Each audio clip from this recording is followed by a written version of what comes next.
अस्सलाम वालेकुम my dear students, कैसे हैं आप? आई होप कि आप सब लोग खैरियत से होंगे। और कल हमने अपना लेक्चर 2 होम्योस्टेसिस का कंप्लीट किया, तो आज हम चलते हैं लेक्चर 3 की तरफ, जिसमें हम डिस्कस करेंगे osmoregulation in various environments and nature of excretory products. तो लेट्स स्टार्ट।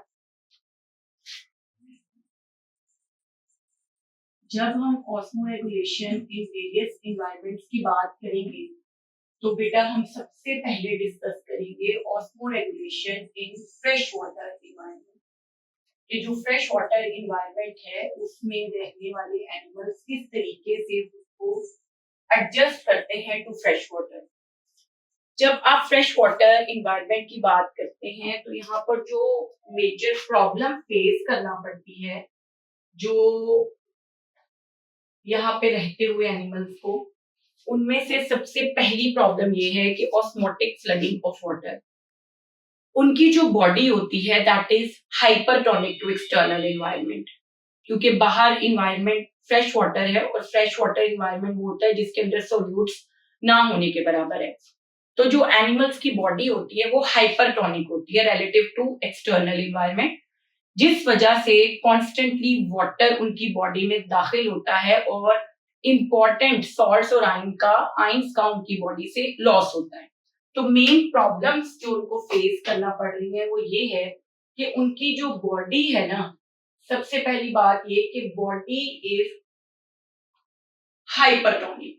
ठीक है, उनकी जो बॉडी है वो हाइपरटोनिक है relative to external environment. It means के उनकी जो बॉडी फ्लूइड्स है वहां पर सॉल्यूट्स की कंसंट्रेशन बाहर के मुकाबले में ज्यादा है। ठीक है, क्योंकि बॉडी हाइपरटोनिक है तो इसलिए ऑस्मोटिक फ्लडिंग ऑफ वाटर बिला जरूरत पानी उनकी बॉडी में दाखिल होता है, स्पेशली परमिएबल सरफेसेस के थ्रू, जैसा कि गिल्स है या उनकी स्किन है, उसके थ्रू बिला जरूरत जो पानी है उनकी बॉडी में दाखिल होता है। क्योंकि हमने कल पढ़ा था कि वाटर की प्रॉपर्टी है ऑस्मोसिस, वो सॉल्यूट की तरफ जाता है, वो मूव करता है from higher to lower concentration. तो एक तो ऑस्मोटिक फ्लडिंग ऑफ वाटर होगी, दूसरा क्या होगा, loss of salts and ions. इनकी बॉडी से जो इंपॉर्टेंट सॉल्ट्स और आइंस हैं उनका लॉस होगा। ठीक है, क्योंकि बाहर नहीं है सॉल्यूट्स।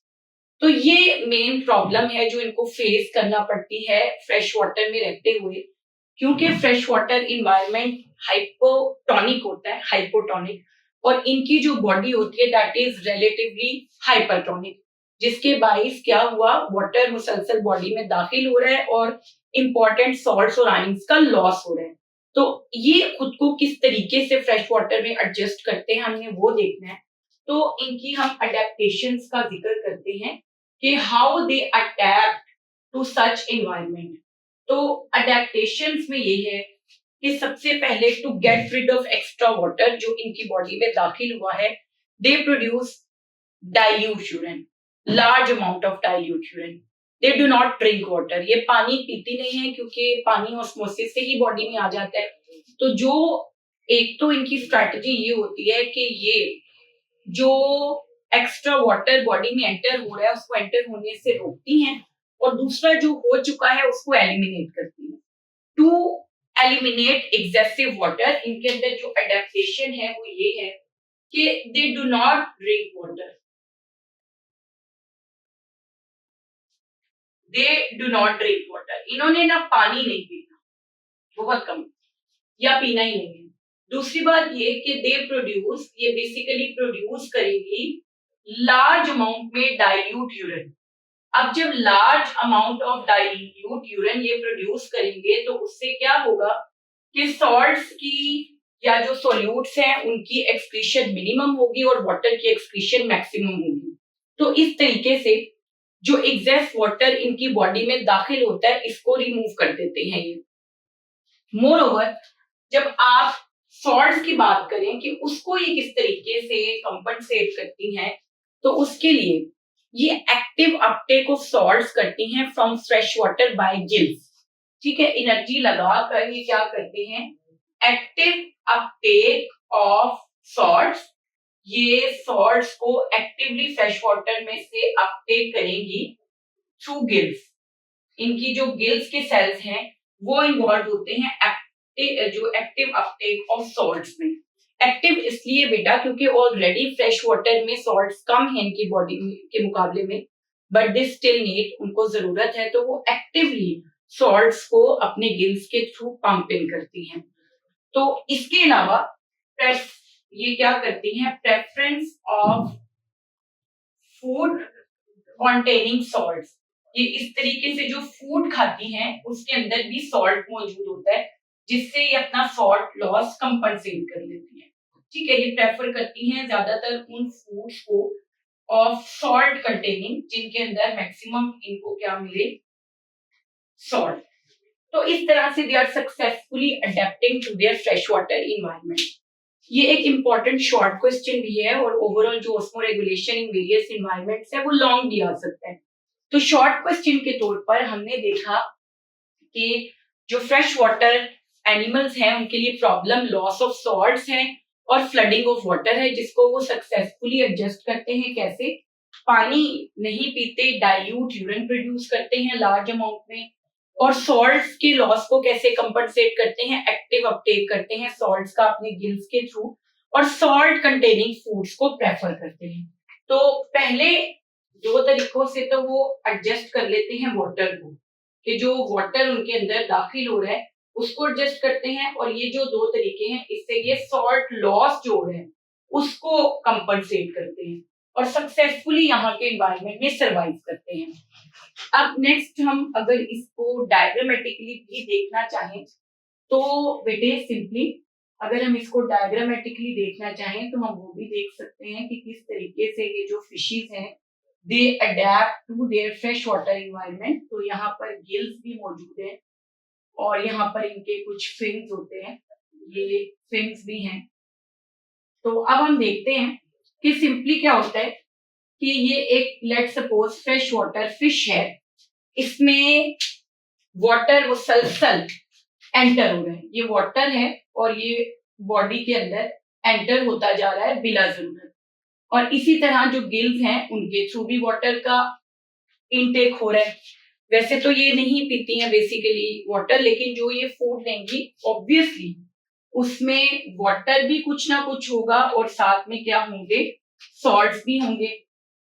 ठीक है, to get rid of water इन्होंने क्या करना है, सिंपली जो भी एक्स्ट्रा वाटर है उसको यूरिन के थ्रू रिमूव करना है, जो एंटर हुआ है उसको यूरिन के थ्रू रिमूव करना है, और जो सॉल्ट्स का लॉस हो रहा है उसको ये गिल्स के थ्रू अपटेक करेंगे। They will Uptake salts through gills, क्योंकि जो सॉल्ट्स हैं वो उनका लॉस हो रहा था गिल्स के थ्रू, तो वो एक्टिवली सॉल्ट्स को गेन कर लेंगे। तो यहाँ पर बेटा अगर आप देखें तो हम इसको समझ सकते हैं कि यहाँ पर क्या हो रहा है, ऑस्मोटिक फ्लडिंग ऑफ वाटर, जो पानी है वो इनकी स्किन और इनकी गिल्स के थ्रू मुसलसल एंटर हो रहा है, ये स्किन के थ्रू भी और ये जो इनके गिल्स हैं उसके थ्रू भी एंटर हो रहे हैं, और ये उसको एक्सक्रीट करने के लिए क्या प्रोड्यूस कर रहे हैं, large amount of dilute urine. फिर जो सॉल्ट कंटेनिंग फूड है उसको ये प्रेफर कर रहे हैं, जिसके थ्रू ये सॉल्ट लॉस को कंपनसेट कर रहे हैं। सॉल्ट कंटेनिंग फूड, क्योंकि सॉल्ट्स का भी इनके अंदर लॉस होता है, ये वाटर गिल्स से भी एंटर हुआ, बॉडी सरफेस से भी एंटर हुआ, तो ये फिर क्या करते हैं, गिल्स के through active Uptake of salt, ठीक है, जो कि लॉस हो रहा था पैसिवली, इन्होंने उसको अपटेक कर लिया। फिर उसके बाद हम मूव करते हैं ऑस्मोरेगुलेशन इन मैरीन एनवायरनमेंट पर। जब ऑस्मोरेगुलेशन इन मैरीन एनवायरनमेंट की बात की जाएगी तो मैरीन एनवायरनमेंट के अंदर जो बेसिक प्रॉब्लम्स फेस करना पड़ रही हैं एनिमल्स को, वो ये है कि उनकी बॉडी जो है वो हाइपोटोनिक है, यानी मैरीन एनवायरनमेंट हाइपरटोनिक होता है। बाहर एनवायरनमेंट में सॉल्यूट्स की कॉन्सेंट्रेशन इज हायर, ठीक है। तो देखते हैं यहाँ पर किस तरीके से एडजस्टमेंट होती है। अगर आप बेटा प्रॉब्लम्स की बात करते हैं तो यहाँ पर जो प्रॉब्लम्स फेस करना पड़ रही हैं वो पहली जो है वो ये कि इन्वायरमेंट इज हाइपरटोनिक। अब बॉडी नहीं बल्कि उनका इन्वायरमेंट हाइपरटोनिक है, जिसके बाइस जो वाटर है that moves out of the body, ठीक है, तो यहाँ से वाटर लॉस होता है क्योंकि पानी ने तो जाना है सोल्यूट की तरफ। तो मेन प्रॉब्लम है वाटर लॉस और एग्जेसिव सॉल्ट्स। इनकी बॉडी में बिला जरूरत सॉल्ट्स दाखिल होते हैं और वाटर का लॉस होता है। ये मेन प्रॉब्लम है मेरीन एनवायरनमेंट की। बट अगेन जो इंडिविजुअल्स, जो एनिमल्स यहाँ पे रहते हैं, they are successfully adapted to their particular environment. तो अगर हम अडेप्टेशंस की बात करें कि मैरीन एनवायरनमेंट में रहने वाले एनिमल्स किस तरीके से खुद को अडेप्ट करते हैं, तो पहली बात तो ये कि उनके अंदर वाटर लॉस है। ठीक है, तो वाटर लॉस को कंपनसेट करने के लिए they drink large amount of water and produce concentrated urine. ये क्या करते हैं, जो मैरीन एनिमल्स हैं वो पानी पिएंगे, they drink large amount of water. ठीक है, लार्ज अमाउंट ऑफ वाटर में large amount of obviously solute भी आएगा क्योंकि एनवायरनमेंट मैरीन है। तो ये जो पानी पीते हैं लार्ज अमाउंट में, उसके बाद ये क्या प्रोड्यूस करते हैं, इनकी जो किडनीज होती हैं, इनकी किडनीज प्रोड्यूस करती हैं, बहुत ही ज्यादा किडनीज प्रोड्यूस करेंगी कॉन्सेंट्रेटेड स्कैंटी यूरिन। एक तो यूरिन बहुत कम होगा और दूसरा क्या होगा, कॉन्सेंट्रेटेड, जिसमें मैक्सिमम सोल्यूट्स और वेस्ट ही होंगे और मिनिमम वाटर होगा। तो किडनीज जो है वो कॉन्सेंट्रेटेड स्कैंटी यूरिन बनाती हैं इस तरह की फिशेस का, जिससे वाटर बॉडी में कंजर्व रख पाती हैं। ठीक है, दूसरी बात ये कि इनमें जो है वो सेल्स होते हैं, गिल्स के जो सेल्स होते हैं उनमें स्पेसिफाइड क्लोराइड चैनल्स होते हैं। ठीक है, इनके गिल्स के जो सेल्स हैं, गिल सेल्स, उनके अंदर क्या होता है, क्लोराइड चैनल्स मौजूद होते हैं, स्पेसिफिक चैनल्स होते हैं, जिसके थ्रू ये क्या करते हैं, एक्टिवली एटीपी यूज करके एक्टिव एक्सक्रीशन ऑफ सॉल्ट्स, जो सॉल्ट्स बॉडी में बिला जरूरत दाखिल हुए हैं, ये एक्टिवली उनको एक्सक्रीट आउट करते हैं। ठीक है, इनके जो गिल्स के सेल्स हैं उनमें स्पेसिफिक चैनल्स होते हैं। चैनल्स हम किसको कहते हैं, किसी भी रास्ते को, ठीक है, किसी भी पैसेजवे को। तो जैसे लेट सपोज कि ये एक प्रोटीन है, ये एक प्रोटीन है और इसके अंदर एक सुरंग बनी हुई है, इसके अंदर एक रास्ता है। तो बेसिकली इसके अंदर से चीजें गुजरकर सेल के बाहर या अंदर जा सकती हैं। तो स्पेसिफिक क्लोराइड चैनल्स होते हैं जिनके थ्रू ये एक्टिवली, एक्टिवली का मतलब ऑब्वियसली है कि एटीपी को यूज करते हुए ये क्या करते हैं, सॉल्ट्स की एक्सक्रीशन करते हैं। मोर ओवर क्या होगा, इनके अंदर किडनीज का जिक्र हमने पहले ही पढ़ लिया कि वो कॉन्सेंट्रेटेड यूरिन बना रही हैं। कुछ मेरीन फिशेस के अंदर स्पेसिफिक ग्लैंड होते हैं उनके रेक्टम में, जिनको हम बोलते हैं rectal glands. Rectum large intestine का पार्ट होता है बेटा। ये जो रेक्टल ग्लैंड्स होते हैं ये क्या करते हैं, ये जो सॉल्ट होता है, जो भी सॉल्ट इनके बॉडी में है, उसको ब्लड से, ये जो सॉल्ट है उनको ये क्या करेंगे, उनको ब्लड से ये पंप करेंगे जो फीकल मटेरियल है उसमें, और फीसिस के थ्रू सॉल्ट्स की एक्सक्रीशन करवाएंगे। ठीक है, तो इस तरह they get rid of extra salt. तो किडनी से एक तो पानी की कमी को पूरा करने के लिए पानी पी रहे हैं और कॉन्सेंट्रेटेड यूरिन प्रोड्यूस कर रहे हैं ताकि मैक्सिमम वाटर को कंजर्व कर सके। मोर ओवर जो सेल्स हैं गिल्स के, उनमें क्लोराइड चैनल्स हैं जो एक्टिवली सॉल्ट्स को इनकी बॉडी से बाहर फेंक रहे हैं कि भाई नहीं है आपकी जरूरत। रेक्टल ग्लैंड्स हैं वो भी adapted to excrete extra salts हैं। तो इस तरीके से they are successfully adapted to live in their marine environment. ये अपने मैरीन एनवायरनमेंट में सक्सेसफुली रहते हैं। जैसे यहाँ पर हमने जिक्र किया, जो फ्रेश वाटर एनवायरनमेंट है वहां पर रहने वाले जो ऑर्गेनिजम्स हैं वो कौन से हो सकते हैं, वो फिशेस हो सकती हैं जो रहती हैं फ्रेश वाटर में। इसके अलावा कुछ प्रोटोजोन्स हैं वो भी फ्रेश वाटर में रहते हैं, वो सक्सेसफुली अडेप्टेड है अपने एनवायरनमेंट में। फिशेस हैं, प्रोटोजोन्स हैं। अच्छा, उसके अलावा बेटे आप ये देखिए कि जब नेक्स्ट हम जिक्र कर रहे थे, कंटिन्यू कर रहे थे ऑस्मो रेगुलेशन मेरीन एनवायरनमेंट का, जिसमें हमने उसकी प्रॉब्लम भी देखी और उसका सॉल्यूशन भी देखा। तो अगर हम इनको देखें तो अगेन वही बात थी कि जब हम एक फिश को देखते हैं जो कि रहती है मैरीन एनवायरनमेंट में, तो मैरीन एनवायरनमेंट में जो प्रॉब्लम्स उनको फेस करना पड़ रही थी वो यही थी कि मुसलसल बॉडी में सॉल्ट्स दाखिल हो रहे थे और वाटर लॉस हो रहा था। ये बॉडी है, बॉडी से जो वाटर है ये ब्लू से रिप्रेजेंट हो रहा है, बाहर जा रहा है स्किन के थ्रू भी और गिल्स के थ्रू भी। यहाँ पर गिल्स हैं, उनके थ्रू भी ये वाटर बाहर जाए जा रहा है, ठीक है। और जो सॉल्ट्स हैं वो बिला जरूरत हम ग्रीन से उसको रिप्रेजेंट करते हैं। सॉल्ट जो है वो इन्वायरमेंट से इनकी बॉडी में एंटर हो रहे हैं, कुछ स्किन के थ्रू भी और कुछ गिल्स के थ्रू भी। तो ये क्या कर रहे हैं, ये लार्ज अमाउंट ऑफ वाटर, ये यहाँ से पानी लेते हैं, ठीक है, क्योंकि जो बेसिकली वाटर है वो बाहर जा रहा है, वाटर इनटेक इनका ज्यादा है। और इसके अलावा ये क्या प्रोड्यूस करते हैं, कॉन्सेंट्रेटेड यूरिन, यहाँ से जो एक्सक्रीशन है वो बहुत कम है, कंसंट्रेटेड यूरिन ये प्रोड्यूस कर रहे हैं। ये लार्ज वाटर इनटेक है इनका। मोर ओवर यहाँ से गिल्स के थ्रू ये क्या कर रहे हैं, एक्सक्रीशन ऑफ सॉल्ट्स, जो भी सॉल्ट्स इनकी बॉडी में बिना जरूरत दाखिल हुए हैं उसको ये एक्सक्रीट आउट कर देंगे, ठीक है। तो ये हमारे पास आ जाता है अबाउट मैरीन इन्वायरमेंट। अब हम जिक्र करते हैं फ्रेश वाटर इन्वायरमेंट का के, और यहाँ पे बहुत सारी कार्टिलेजिनस फिशेज होती हैं जो truly adapted to marine environment होती हैं।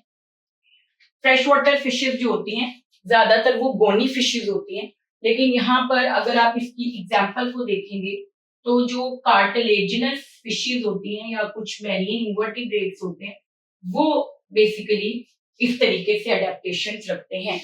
अब बेटे नेक्स्ट टू लास्ट हमारा जो ऑस्मोरेगुलेशन आती है वो आती है टेरेस्ट्रियल इन्वायरमेंट में। तो ऑब्वियसली हर इन्वायरमेंट का अपना एक प्रॉब्लम है, और एनिमल्स ने क्योंकि जिस चीज को अल्लाह ताला ने जहां बनाया है उसको अकॉर्डिंगली बेसिकली डिजाइन भी किया है वहां पर। तो जब हम बात करते हैं ऑस्मोरेगुलेशन इन टेरेस्ट्रियल इन्वायरमेंट की, जो कि लास्ट हैबिटेट उन्होंने डिस्कस किया है, ऑस्मोरेगुलेशन इन टेरेस्ट्रियल इन्वायरमेंट। तो क्योंकि टेरेस्ट्रियल इन्वायरमेंट्स में एनिमल्स की जो बॉडीज हैं they are directly expose to sun, तो सबसे बड़ा प्रॉब्लम है इवेपोरेटिव लॉस ऑफ वाटर, उनकी बॉडी से वाटर इवेपोरेट होकर लॉस होता है। तो यहाँ पर अगर आप मेजर प्रॉब्लम को डिस्कस करें कि टेरेस्ट्रियल इन्वायरमेंट की मेजर प्रॉब्लम क्या है, तो वो ये है evaporative loss of water, क्योंकि their bodies are directly exposed to sun, तो evaporative loss of water हो रहा है उन्हें, ठीक है। अगर उन्हें सक्सेसफुली सरवाइव करना है टेरेस्ट्रियल इन्वायरमेंट में तो उसके लिए जरूरी बात यह है कि वो जो उनका वाटर इनटेक है और जो उनकी मेटाबॉलिक प्रोसेसेस के रिजल्ट में वाटर प्रोड्यूस हो रहा है वो इतना होना चाहिए कि वो evaporative लॉस ऑफ वाटर को कॉम्पनसेट कर सके। यानी हम अगर इसको देखें कि ये तो प्रॉब्लम है, इस प्रॉब्लम के लिए आपका जो वाटर इनटेक है प्लस जो मेटाबॉलिक वाटर है हमारे बॉडी में रेस्पिरेशन या वेरियस केमिकल रिएक्शंस के रिजल्ट में as by product water produce होता है, तो जो मेटाबॉलिक वाटर है वो इतना होना चाहिए कि वो इस लॉस को कंपनसेट कर दे, तो दे कैन सक्सेसफुली सर्वाइव। अब अगर आप देखें तो हाउ दे आर अडेप्टेड, इनकी अडेप्टेशंस का हम जिक्र करते हैं कि इनके अडेप्टेशंस क्या हैं। तो उसमें अडेप्टेशंस कुड बी एनाटॉमिकल, इनकी अडेप्टेशन जो है वो एनाटॉमिकल हो सकती है, यानी इनके बॉडी के स्ट्रक्चर्स इनको हेल्प कर सकते हैं to adapt with the problems, के प्रॉब्लम्स को सॉल्व कर सकते हैं। ये फिजियोलॉजिकल हो सकती है, ठीक है, इनकी बॉडी में होने वाले प्रोसेसेस इनको हेल्प कर सकते हैं to adapt to their environment, and it could be behavioural, और ये बिहेवियरल भी हो सकती है। तो इनके अंदर अगर आप अडेप्टेशंस का जिक्र करें टेरेस्ट्रियल एनवायरनमेंट्स के अंदर तो वो एनाटॉमिकल, फिजियोलॉजिकल और बिहेवियरल, वो तीनों हो सकती हैं। तो लेट्स सपोज हम सबसे पहले डिस्कस करते हैं एनाटॉमिकल, ठीक है।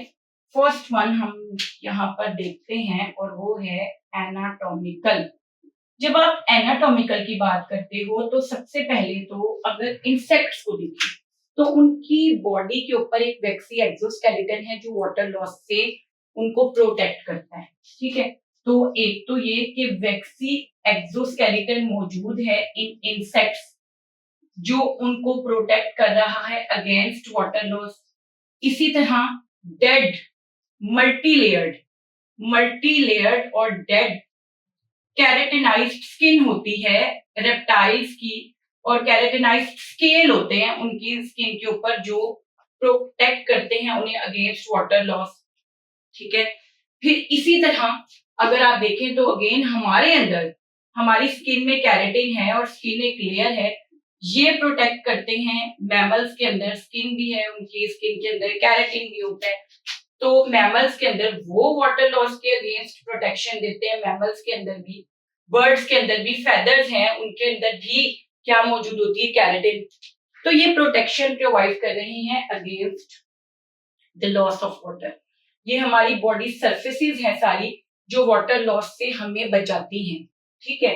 वैक्सी एक्सोस्केलेटन है, कैरेटिनाइज्ड स्केल्स है रेप्टाइल्स के, स्किन और कैरेटिन है बर्ड्स और मैमल्स के अंदर। ये सारी चीजें जो चेक रखती हैं एवेपोरेटिव लॉस ऑफ वाटर पर।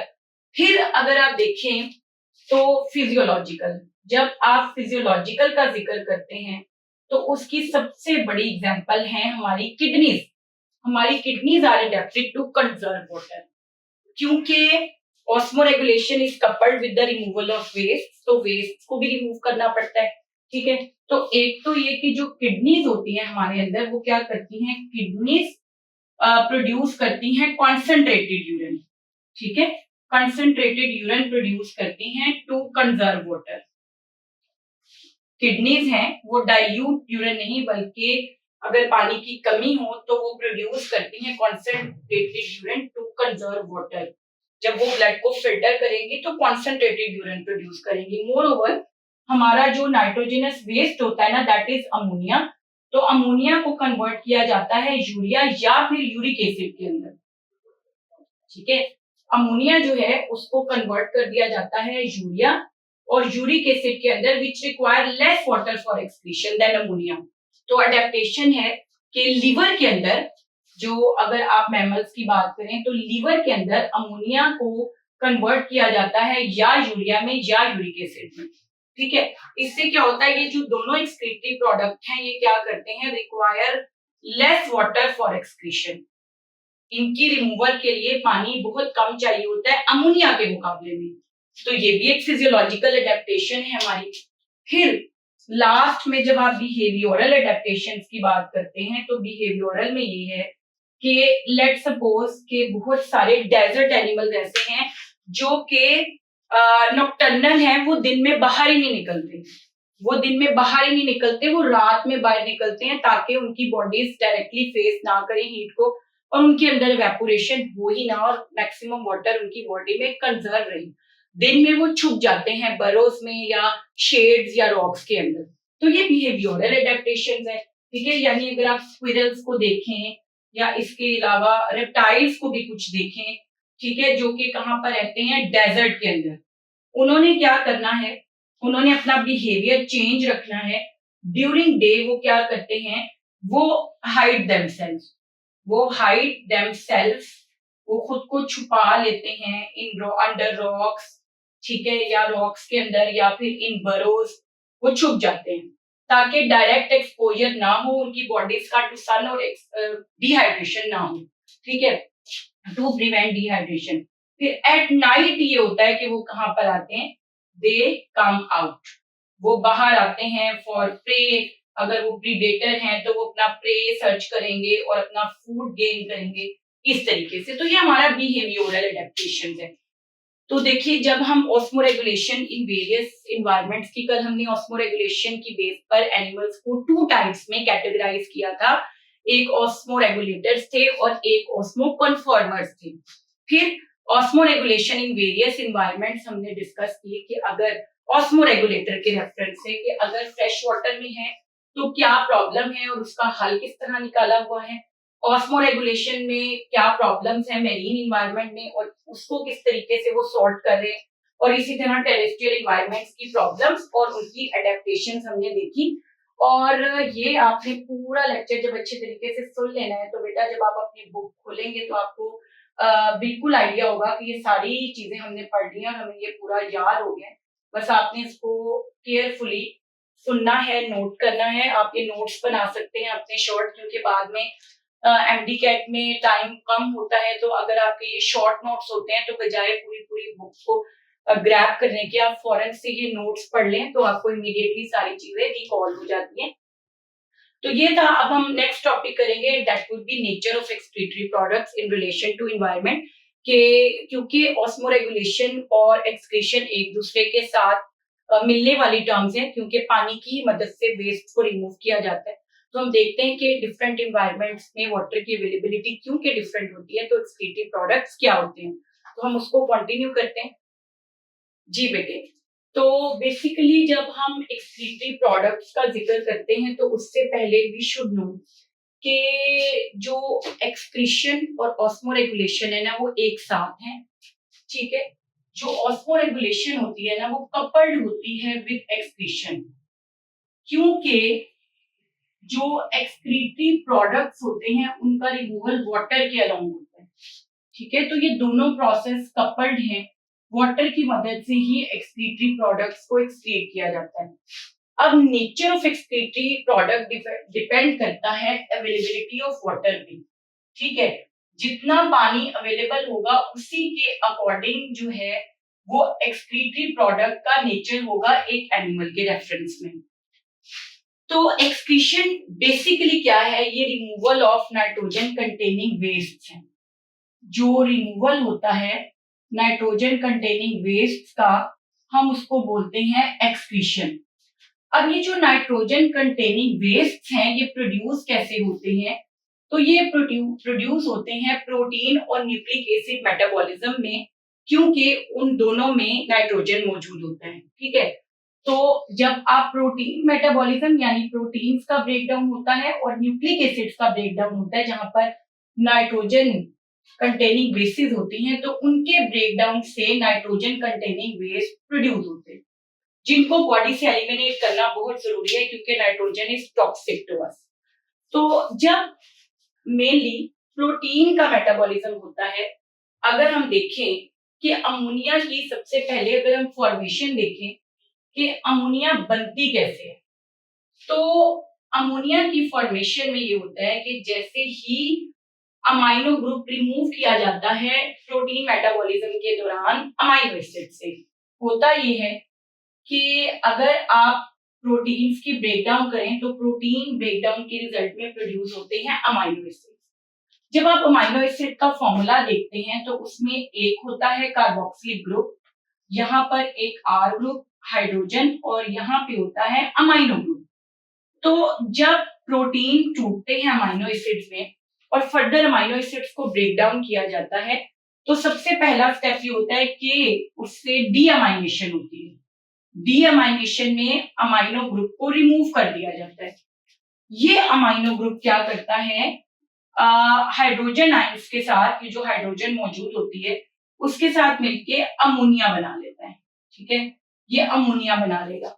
अमोनिया बहुत ज्यादा टॉक्सिक होती है, इसको कम से कम 500 ml वाटर के अंदर अगर डिसॉल्व करेंगे तो इसकी टॉक्सिसिटी का लेवल कम होगा। तो जैसे ही ये बनती है इसको वाटर के अंदर डिसॉल्व करना जरूरी है, या तो फिर फौरन इसको एक्सक्रीट करें, और एक्सक्रीट भी तभी होगी जब इसको वाटर में डिसॉल्व किया जाएगा। तो अगर आप इसकी फॉर्मेशन देखें अमोनिया की, तो ये बनती है डीअमाइनेशन ऑफ अमाइनो ग्रुप। जो अमाइनो ग्रुप होता है अमाइनो एसिड्स का, उसकी डीअमाइनेशन से अमोनिया प्रोड्यूस होती है, ठीक है। और हाइड्रोजन आयंस के साथ जब मिलती है amino group during amino acid catabolism, जब अमाइनो एसिड्स की ब्रेकडाउन होती है तो ये अमाइनो ग्रुप के रिमूवल से प्रोड्यूस होती है। होता ये है कि दो कंडीशंस होती हैं जब अमाइनो एसिड की ब्रेकडाउन होती है, एक तो डीअमाइनेशन होती है कि इसको रिमूव कर दिया जाता है, और एक होती है ट्रांसअमाइनेशन। ट्रांसअमाइनेशन में इस अमाइनो ग्रुप को ट्रांसफर कर दिया जाता है to another carbon chain for the formation of new amino acid. जो अगर ट्रांसअमाइनेशन में नहीं हुआ वो डीअमाइनेशन में रिमूव कर दिया जाता है। अब आप ये देखिए बेटा कि क्या हुआ कि अमोनिया प्रोड्यूस हुई प्रोटीन मेटाबॉलिज्म के दौरान डायरेक्टली, फिर ये बहुत ज्यादा टॉक्सिक होती है। अगर आप इसकी टॉक्सिसिटी का लेवल देखें तो ये फौरन से आपके बॉडी टिश्यूज में डिसॉल्व होकर डेथ कॉमा कन्वर्जन कॉमा और डेथ कॉज कर सकती है। तो इसकी जो टॉक्सिसिटी का आप देखें तो ये हाईली टॉक्सिक होती है। इसकी टॉक्सिसिटी का लेवल ये है कि हाईली टॉक्सिक है। अगर इसको रिलेटिवली देखें तो 1 lakh times more than urea, ठीक है, 1 lakh times more than urea अगर हम इसको कंपेयर करें तो यूरिया के मुकाबले में 1,00,000 गुना ज्यादा ये टॉक्सिक होती है। ठीक है, फिर अगर आप इसकी रिमूवल के लिए वाटर की रिक्वायरमेंट देखें कि कितना वाटर रिक्वायर्ड होता है इसको रिमूव करने के लिए, तो 1 gram of ammonia excretion requires 500 ml water, बहुत ज्यादा पानी। ठीक है, 1 ग्राम अमोनिया को रिमूव करने के लिए 500 ml वाटर रिक्वायर्ड होता है। तो ये वही एनिमल्स अफोर्ड कर सकते हैं जो कि फ्रेश वाटर में रहते हैं। तो अगर हम देखें कि किस हैबिटेट में अमोनिया को एज वेस्ट एक्सक्रीट करना अफोर्ड किया जा सकता है, तो वो है फ्रेश वाटर इन्वायरमेंट। जो फ्रेश वाटर इन्वायरमेंट में रहने वाले इंडिविजुअल्स हैं वो अमोनिया को एज वेस्ट एक्सक्रीट करते हैं, प्रोटोजोन्स भी, कुछ फिशेस भी और कुछ इनवर्टिब्रेट्स भी। और देख सकते हैं कि वाटर की रिक्वायरमेंट क्योंकि इसके लिए बहुत ज्यादा है, तो अफोर्डेबिलिटी इनकी बनती है सिर्फ वो एनिमल्स जो कि एक्सक्रीट करते हैं अमोनिया को एज वेस्ट। हम ये एमसीक्यू भी आता है, उनको हम बोलते हैं अमोनोटैलिक, ये एमसीक्यू आता है पेपर में। और ये जो टाइप ऑफ एक्सक्रीशन है कि अमोनिया को एज वेस्ट एक्सक्रीट किया जा रहा है, इसको हम बोलते हैं अमोनोटैली, ये अमोनोटैली। ठीक है, तो ये तो हो गया अबाउट अमोनिया। यही बातें बुक में भी मेंशन है, तो हमने इसको टैबुलेट कर लिया ताकि हम इजीली, ये एक बहुत इंपॉर्टेंट लॉन्ग क्वेश्चन है और पेपर में पूछा गया है, वेरी इंपॉर्टेंट लॉन्ग क्वेश्चन। इसके अलावा अगर लॉन्ग नहीं तो इसमें से कई शॉर्ट भी बनते हैं। ठीक है, ये हो गया अमोनिया। अमोनिया के बाद हम आते हैं यूरिया की तरफ। यूरिया कब बनता है? बेसिकली जो अमोनिया है, 2 अमोनिया और 1 कार्बन डाइऑक्साइड बेसिकली मिलके क्या बनाते हैं? यूरिया। यूरिया, अमोनिया से यूरिया बनना लीवर में होता है एक साइकिल के थ्रू जिसको हम कहते हैं यूरिया साइकिल। तो अमोनिया से यूरिया बनता है एक साइकिल के थ्रू जिसको हम यूरिया साइकिल बोलते हैं। ठीक है, यूरिया साइकिल जो कि लीवर में होता है, वहां पर 2 अमोनिया और 1 कार्बन डाइऑक्साइड मिलकर यूरिया बनाते हैं। अगर आप इसकी टॉक्सिसिटी की बात करें तो इट इज लेस टॉक्सिक, और हमने वैसे ही कंपेयर कर लिया है कि अमोनिया के मुकाबले में तो ये बहुत ही कम टॉक्सिक है। अगर इसके लिए वाटर की रिक्वायरमेंट देखें तो 1 gram of urea requires 50 ml water, यानी कि 10 टाइम्स, ये एमसीक्यू भी आता है बेटा, 10 टाइम्स लेस देन अमोनिया।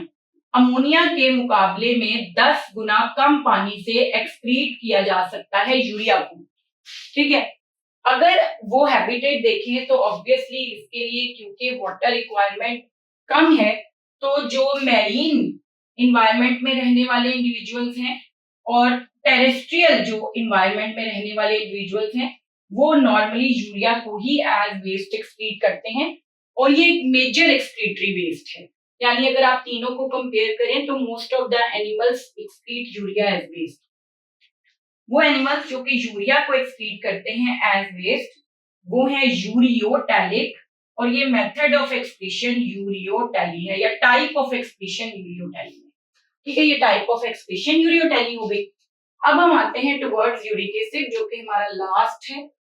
बेटा जब आप यूरिक एसिड का जिक्र करेंगे तो मोस्टली क्या होता है कि यूरिक एसिड के केस में 2 चीजें हैं। एक तो ये कि जब नाइट्रोजन कंटेनिंग बेसिस ब्रेक होती है, प्यूरिन्स और पायरिमिडीन्स, उनमें as waste directly uric acid produce होता है। और एक और भी तरीका है कि जो अमोनिया है उसको भी यूरिक एसिड में कन्वर्ट किया जा सकता है इन लिवर। ठीक है, तो जब आप यूरिक एसिड का जिक्र करते हैं तो एक तो ये कि जो न्यूक्लिक एसिड्स की ब्रेकडाउन है, न्यूक्लिक एसिड्स की ब्रेकडाउन जिसमें नाइट्रोजन कंटेनिंग बेसिस होती हैं, प्यूरिन्स और पिरिमिडीन्स, जब उनकी ब्रेकडाउन होती है तब यूरिक एसिड बनता है। मोर ओवर जैसे अमोनिया से यूरिया बनता है, बिल्कुल वैसे ही अमोनिया से यूरिक एसिड भी बनाया जा सकता है। ठीक है, फिर अगर आप इसकी बात करें तो it is least toxic. Least toxic है, इवन इसको बॉडी में कुछ देर के लिए स्टोर भी किया जा सकता है कुछ अमाउंट में।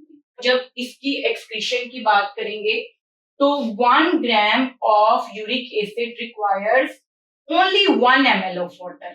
ठीक है, इतना कम पानी चाहिए। 1 ग्राम यूरिक एसिड की एक्सक्रीशन के लिए सिर्फ 1 ml जो है वो वाटर रिक्वायर्ड होता है और एक प्रेसिपिटेट सा बनता है, सेमी सॉलिड सा प्रेसिपिटेट सा बनता है जिसमें मिनिमम वाटर होता है। तो ये वाले क्या होता है, ज्यादातर वो इंडिविजुअल जो बहुत ही एरिड और ड्राई एनवायरनमेंट में रहते हैं जहां पर एक्यूट शॉर्टेज है पानी की, या उनकी बॉडी की फंक्शनिंग ऐसी है कि उनको मुसलसल पानी रिक्वायर्ड होता है और जिसकी वजह से they need to conserve water, उन्हें चाहिए जरूरत होती है कि वो बॉडी में पानी को हमेशा बचा के रखें। जैसे बर्ड्स हैं वो इंगेज होते हैं लॉन्ग फ्लाइट्स में, वो बार बार स्टे करके पानी नहीं पी सकते, तो वहां पर यूरिक एसिड ज्यादा होता है। यूरिकोटैलिक एनिमल्स हैं जो कि एक्सक्रीट करते हैं यूरिक एसिड को एज वेस्ट, और यूरिकोटैली वो एक्सक्रीशन है जिसमें यूरिक एसिड को एज वेस्ट एक्सक्रीट किया जाता है। जब हम इसके लेस टॉक्सिक होने वाले पॉइंट का जिक्र करते हैं कि ये लेस टॉक्सिक है, तो बुक में इस रेफरेंस से एक बात भी बताई हुई है, वो कहते हैं कि ये लेस टॉक्सिक है जिसके बाइस ये क्रिस्टल्स की फॉर्म में बॉडी में स्टोर भी होता है, crystallised and stored. Uric acid क्योंकि टॉक्सिक नहीं है तो बॉडी में ये क्रिस्टल्स की फॉर्म में स्टोर भी हो जाता है। लेकिन अगर ये ज्यादा हो जाए, अगर इसकी ओवर प्रेजेंस हो यानी कि ज्यादा हो, ठीक है, अगर ये बढ़ गया है, जरूरत से ज्यादा बढ़ गया है, तो इसका एक्सेसिव होना, अगर एक्सेसिव यूरिक एसिड है आपकी बॉडी में तो वो क्या हो जाता है, एक्यूमुलेट्स इन जॉइंट्स, वो एक्यूमुलेट हो जाता है जॉइंट्स में, जिससे जॉइंट्स में स्टिफनेस और इन्फ्लेमेशन हो जाती है। It causes inflammation and stiffness of joints, और ये जो inflammation and stiffness of joints है इसका नाम क्या कहलाता है, ये आर्थराइटिस है, जोड़ों की एक बीमारी है जिसको हम बोलते हैं gout. This is known as gout, ठीक है। तो ये क्रिस्टलाइज्ड और हो जाता है और बॉडी में स्टोर हो जाता है। लेकिन अगर ये एग्जेसिव हो, बहुत ज्यादा है, तो अगर आप मीठी फूड खा रहे हैं, बहुत ज्यादा प्रोटीन खा रहे हैं, न्यूक्लिक एसिड्स भी होते हैं उनके अंदर, तो ये स्टोर हो जाता है बॉडी में और आर्थराइटिस, जोड़ों की बीमारियों को कहते हैं, और ये आर्थराइटिस ये जो कॉज करता है दैट इज गाउट। तो एक बात मैं आपको बताना चाहूंगी, कुछ बातें एमडी-कैट के पॉइंट ऑफ व्यू से बहुत इंपॉर्टेंट होती हैं जिनको अगर आप अभी से करना शुरू कर दें तो आपके लिए बहुत आसानी होती है। बुक के मुताबिक तो ये मैंने आपको बातें बताई, लेकिन अगर आप देखें ना तो बेशक ये टॉक्सिक सबसे ज्यादा है, वाटर रिक्वायर इसको सबसे ज्यादा होता है, लेकिन ये लीस्ट एक्सपेंसिव होता है क्योंकि जैसे ही अमोनिया बनता है इसको इसी फॉर्म में एक्सक्रीट किया जाता है, कोई भी कन्वर्जन नहीं होती। यूरिया जो होता है वो एक्सपेंसिव है एज अमोनिया, क्यों? क्योंकि यूरिया साइकिल चलेगा पूरा जिसमें अमोनिया को कन्वर्ट किया जाएगा उसके अंदर, यूरिया के अंदर, तो ऑब्वियसली इट रिक्वायर्स एनर्जी, तो ये एक्सपेंसिव है। और uric acid is the most expensive excretory product क्योंकि it requires a lot more energy to convert ammonia into uric acid, तो ये मोस्ट एक्सपेंसिव एक्सक्रीटरी प्रोडक्ट है।